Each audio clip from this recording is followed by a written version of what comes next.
Assalamualaikum warahmatullahi wabarakatuh. Selamat pagi semuanya. Kami dari kelompok satu ingin membahas hasil penelitian kami yang berjudul Optimasi ekstrak kulit pisang kepok sebagai bahan antioksidan. Berikut adalah nama dan NIM anggota kelompok kami. Penyakit degeneratif adalah suatu permasalahan yang sudah serius dan sering terjadi pada banyak orang. Adapun penyakit degeneratif disebabkan oleh radikal bebas yang terdapat pada tubuh. Untuk mengatasi penyakit degeneratif, dibutuhkan antioksidan pada tubuh. Umumnya, antioksidan dapat diperoleh dari sayur-sayuran atau buah-buahan, contohnya pisang kepok, khususnya pada bagian kulit pisang kepok. Kulit pisang kepok umumnya hanya dianggap sebagai limbah, padahal kulit tersebut dapat diolah kembali karena diketahui mengandung beberapa senyawa aktif yang kaya antioksidan. Penelitian bertujuan menemukan kondisi optimum ekstrak kulit pisang kepok dapat dilakukan menggunakan respon survei metodologi RSM Design Box Method. Metode RSM dapat mengombinasikan kondisi proses ekstraksi yang optimum untuk menghasilkan kapasitas antioksidan terbaik. Rumusan masalahnya yaitu yang pertama, apakah parameter nisbah sampel pelarut, konsentrasi pelarut, dan waktu maserasi mempengaruhi kapasitas antioksidan, kandungan fenolik, dan flavonoid total. Lalu yang kedua, bagaimana pengaruh masing-masing parameter terhadap kapasitas antioksidan, kandungan fenolik, dan flavonoid total. Ketiga, bagaimana kondisi percobaan ekstraksi yang optimum untuk memperoleh kapasitas antioksidan, kandungan fenolik, dan flavonoid terbaik. Yang keempat, bagaimana hubungan kandungan fenolik dan flavonoid total terhadap kapasitas antioksidan. Berikutnya metode, waktu dan tempat. Penelitian ini dilaksanakan pada bulan April 2022 sampai September 2022. Berketepatan di Laboratorium Kimia Organik IPB dan Laboratorium Pusat Studi Biofarmaka Tropika atau TROP BRC LPPM IPB. Alat dan bahan. Alat yang digunakan pada penelitian ini yaitu ada oven, blender, ayakan mesh 80, pisau, macerator, kertas saring, sudi pipet, bulb, cawan porselin, desikator, rotary evaporator, 96 well microplate, tabung reaksi, labu ukur, neraca analitik, gelas arloji, gelas piala, gelas ukur, mikropipet, mikrotube, microplate reader, piranti lunak minitab 19.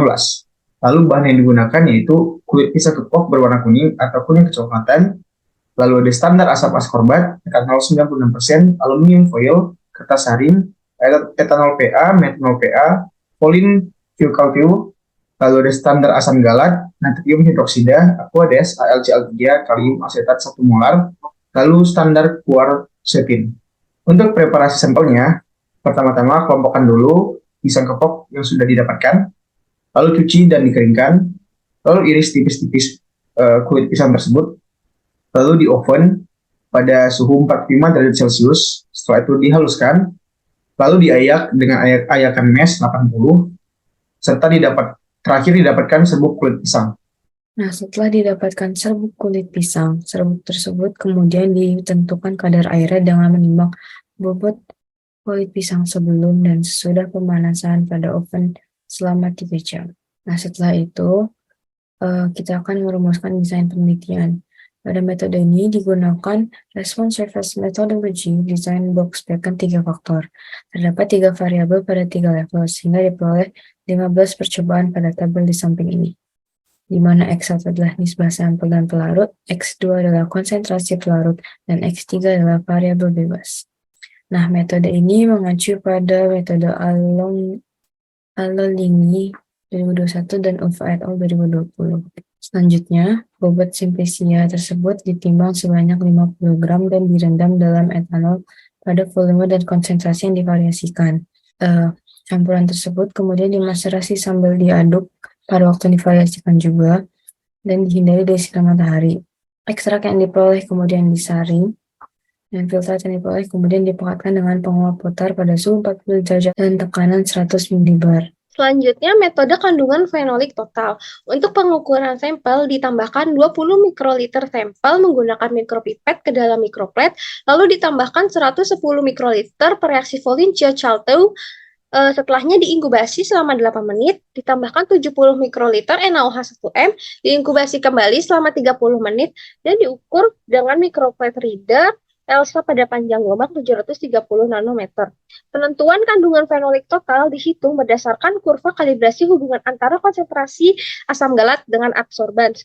Larutan standar asam galat yang digunakan tertera konsentrasi seperti yang ada di layar. Lalu diberi perlakuan seperti pengukuran sampel dan diuji sebanyak 3 kali pengulangan. Selanjutnya ada metode kandungan flavonoid total. Untuk pengukuran sampel ditambahkan 10 mikroliter sampel, ditambahkan 60 mikroliter metanol, 10 mikroliter aluminium klorida, 10 mikroliter kalium asetat 1M, dan 110 mikroliter aqueous menggunakan mikropipet. Lalu diinkubasi 30 menit pada suhu ruang dan dibaca dengan mikroplet reader ELSA pada panjang gelombang 415 nanometer. Penentuan kandungan flavonoid total dihitung berdasarkan kurva kalibrasi hubungan antara konsentrasi quercetin dengan absorbans. Berikut larutan standar quercetin dan konsentrasi yang digunakan. Sesuai yang ditampilkan pada layar. Diberi perlakuan yang sama dengan sampel, lalu dilakukan sebanyak 3 kali pengulangan. Selanjutnya yaitu mengenai hasil dan pembahasan penelitian. Pertama yaitu mengenai kadar air Simplicia kulit pisang kepok. Berdasarkan hasil penelitian, rata kadar air yang terdapat pada Simplicia kulit pisang kepok sebesar 3,67%. Kadar air yang diperoleh telah memenuhi syarat standar Simplicia karena nilai yang diperoleh kurang dari 10%, sehingga Simplicia dapat disimpan dalam jangka waktu yang relatif lama. Hal ini dikarenakan semakin sedikitnya ketersediaan air pada Simplicia, maka pertumbuhan jamur dan kapang dapat diminimalisir, menurut Salamah dan Farahana tahun 2014. Kadar air yang baik menunjukkan bahwa proses pengeringan pada preparasi telah dilakukan dengan baik, sehingga kualitas Simplicia dapat terjaga dan dapat digunakan untuk analisis lebih lanjut. Menurut Debkes tahun 1985, umumnya suhu yang digunakan untuk mengeringkan bahan Simplicia sebesar 30 derajat Celcius sampai 90 derajat Celcius, dengan suhu terbaik dalam proses pengeringan tidak lebih dari 60 derajat Celcius.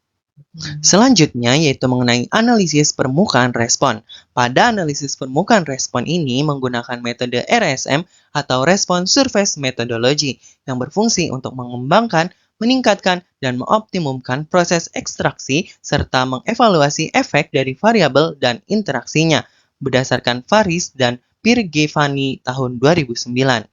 Desain RSM yang digunakan dalam penelitian ini yaitu Box-Benken.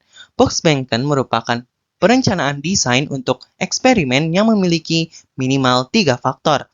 Berikut merupakan ilustrasi dari desain Box-Benken 3 faktor yang merupakan desain bola dengan semua titik terletak pada bidang radius berdasarkan Manohara et al. Tahun 2013. Selanjutnya yaitu analisis permukaan respon rendemen. Pengaruh variabel-variabel dan interaksinya terhadap respon rendemen dapat diketahui berdasarkan model permukaan respon melalui counterplot dan surface plot. Prediksi nilai kisaran respon yang diperoleh dapat dilihat berdasarkan variasi warna pada counterplot. Seperti yang terlihat pada gambar, warna hijau tua paling pekat merupakan kondisi terbaik pada respon karena nilai rendemen yang diprediksi semakin besar. Prediksi rendemen tertinggi diperoleh saat waktu maserasi dibuat tetap pada level tengah yaitu 24 jam. Kondisi terbaik pada waktu maserasi 24 jam menunjukkan bahwa saat konsentrasi pelarut meningkat hingga berkisar 70% dan peningkatan nisbah sampel pelarut hingga batas atas yaitu 1:10. Artinya, variabel nisbah sampel pelarut belum dapat dipastikan sebagai kondisi optimum karena tidak diketahui jika nisbahnya terus ditingkatkan maka rendemen yang diperoleh akan semakin meningkat atau malah menurun. Selanjutnya yaitu analisis permukaan respon kapasitas antioksidan. Kapasitas antioksidan dalam kulit pisang kepok dapat ditentukan dengan metode DPPH atau 2,2-difenyl 1-pikrihidrasil. Uji kapasitas antioksidan menggunakan metode DPPH ini memiliki banyak keunggulan, di antaranya lebih stabil, sederhana, mudah, cepat, peka, dan hanya memerlukan sampel dalam jumlah sedikit. DPPH ini berperan sebagai senyawa radikal bebas yang stabil. Kemudian, pada konsentrasi pelarut 48% dan 96% merupakan kondisi terbaik dengan nilai kapasitas antioksidan di atas 9 AAE per gram ekstrak. Kondisi terbaik respon antioksidan berdasarkan nisbah sampel pelarut berkisar 1:8,1, sedangkan kondisi terbaik waktu macerasi berkisar 21 jam. Nah, prediksi kapasitas antioksidan ini berdasarkan analisis model permukaan respon tersebut dapat dikatakan sangat rendah jika dibandingkan dengan penelitian dari Laliyah et al. Pada 2014 yang menyebutkan bahwa kapasitas antioksidan komersial seperti butil hidroksil anisol atau BHT yaitu sebesar 72,002 AE per gram ekstrak. Selanjutnya adalah analisis permukaan respon kandungan fenolik total. Kandungan fenolik total dapat ditentukan dengan metode Volin-Siersal-Teal. Prinsip dari metode Volin-Siersal-Teal yaitu reaksi oksidasi senyawa fenol yang terdapat pada sampel dalam suasana basah oleh reaksi Volin-Siersal-Teal sehingga terbentuk kompleks molibdenum tungsten yang berwarna biru yang absorbensinya dapat terukur. Kandungan fenolik total dipengaruhi oleh variabel kuantitas pelarut, waktu macerasi, dan juga konsentrasi pelarut etanol. Hasil ANOVA menunjukkan bahwa variabel kuantitas pelarut dan waktu macerasi memberikan pengaruh yang signifikan terhadap kandungan fenolik total, sedangkan konsentrasi pelarut etanol tidak memberikan pengaruh yang signifikan terhadap kandungan fenolik total. Kandungan fenolik tertinggi diprediksi berkisar di atas 16 mg GAE per G, yaitu saat konsentrasi pelarut yang digunakan sebesar 70%. Kondisi terbaik pada level ini adalah ketika nisbah sampel pelarut 1:10 dan waktu macerasi selama 36 jam. Berikut adalah gambar kontot plot kandungan fenolik total saat konsentrasi pelarut A48%, B70%, dan C96%. Selanjutnya adalah analisis permukaan respon kandungan flavonoid total. Kandungan flavonoid total dapat ditentukan dengan metode kolorimetri aluminium klorida atau AlCl3. Prinsip metode kolorimetri yaitu senyawa flavonoid yang terdapat di dalam sampel bereaksi dengan AlCl3, sehingga akan terbentuk kompleks AlCl3 flavonoid yang stabil dan berwarna kuning. Kandungan flavonoid total dipengaruhi oleh variabel kuantitas pelarut, waktu macerasi, dan juga konsentrasi pelarut etanol. Hasil ANOVA menunjukkan bahwa variabel konsentrasi pelarut etanol dan waktu macerasi memberikan pengaruh yang signifikan terhadap kandungan flavonoid total, sedangkan variabel kuantitas pelarut tidak memberikan pengaruh yang signifikan terhadap kandungan flavonoid total. Kondisi terbaik diperoleh saat kuantitas pelarut dibuat tetap pada level atas, atau nisbah sampel pelarut 1:10, dengan nilai kandungan flavonoid total di atas 21 mg Qe per gram ekstrak. Pada level ini, kondisi optimum didapatkan saat konsentrasi pelarut berkisar 79% dan waktu macerasi selama 33 jam. Berikut adalah gambar kontur plot kandungan flavonoid total saat kuantitas pelarut A5, B7,5, dan C10. Berdasarkan analisis yang telah dilakukan dengan menggunakan metode RSM, didapatkan kondisi optimum ya, di mana nilai desirability-nya itu diperoleh sebesar 0,7470.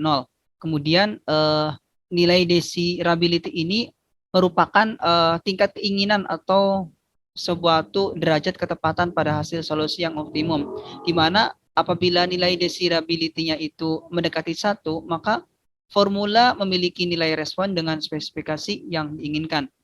Kemudian kondisi optimum ekstrak kulit pisang kopok yang diperoleh juga menunjukkan bahwa rendemen, kemudian kapasitas antioksidan, kandungan fenolik, dan flavonoid total itu diperoleh pada nisbah antara sampel dan pelarut yaitu 1:8,1313 dengan konsentrasi pelarut sebesar 72,8889% dan waktu macerasinya yaitu 8,7273 jam. Kemudian untuk rendemen yang diperoleh yaitu sebesar 33,9570% dengan kapasitas antioksidan sebesar 6,9673 AAE per gram ekstrak, kemudian kandungan fenolik total sebesar 13,5101 mg GAE per gram ekstrak, dan kandungan flavonoid total sebesar 20,0967 mg Ki-E per gram ekstrak. Bisa dilihat sesuai dengan gambar yang tertera di slide. Kemudian kesimpulan dari percobaan atau analisis yang telah dilakukan, di mana respon rendemen, kapasitas antioksidan, kandungan fenolik total, dan kandungan flavonoid total ekstrak kulit pisang kepok dipengaruhi secara signifikan masing-masing oleh dua variabel berdasarkan uji ANOVA-nya. Jadi variabel waktu maserasi itu dapat mempengaruhi yang paling signifikan ya terhadap seluruh respon kecuali respon rendemen. Kemudian kalau variabel nisbahnya antara sampel dan pelarut juga berpengaruh signifikan terhadap kapasitas antioksidan dan kandungan fenolik total. Kemudian variabel konsentrasi etanol juga berpengaruh signifikan terhadap respon rendemen dan kandungan flavonoid total.